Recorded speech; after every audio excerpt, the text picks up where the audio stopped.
Today I want to show you something else on our POS. I want to show you how to upload an item list from Excel.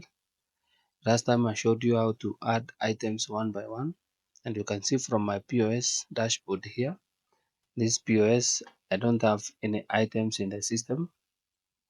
So I want to show you how you can import the items from an Excel sheet. This basically applies to people that may want to prepare an item list in Excel and then upload it as one. Or if you have an existing point of sale system and you want to switch to a POS, you don't have to key in the items one by one. You can download them from the other POS and then import them in this POS. So in such a case, you need to have prepared your Excel sheet.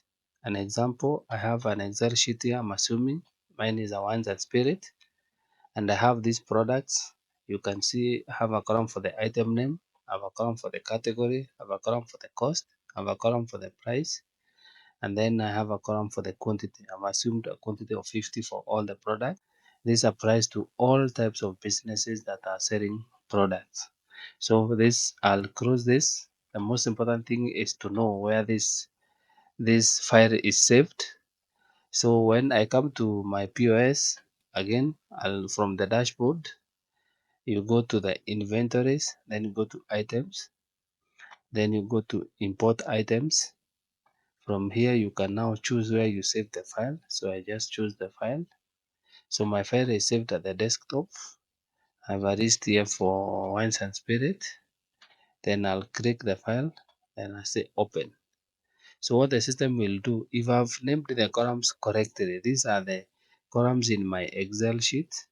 These are my columns in my database in my POS. So it's going to auto match the names. But in case it doesn't auto match the names, you can do that manually. I can click here then and choose these are the available columns in my POS. So I can always choose then I can match them manually. So they don't have to name them exactly the way they are named in the POS. But when you name them correctly, then it is going to auto match them. Then after this step, I just click on next.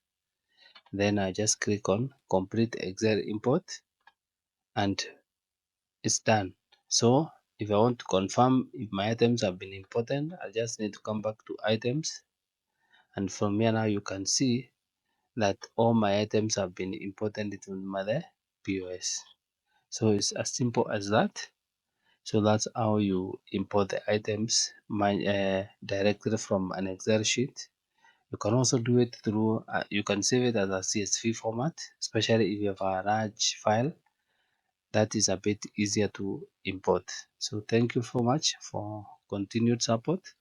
Kindly share and consider subscribing to our channel so that this information can go to a friend who might be in need of a point of sale solution. Thank you so much.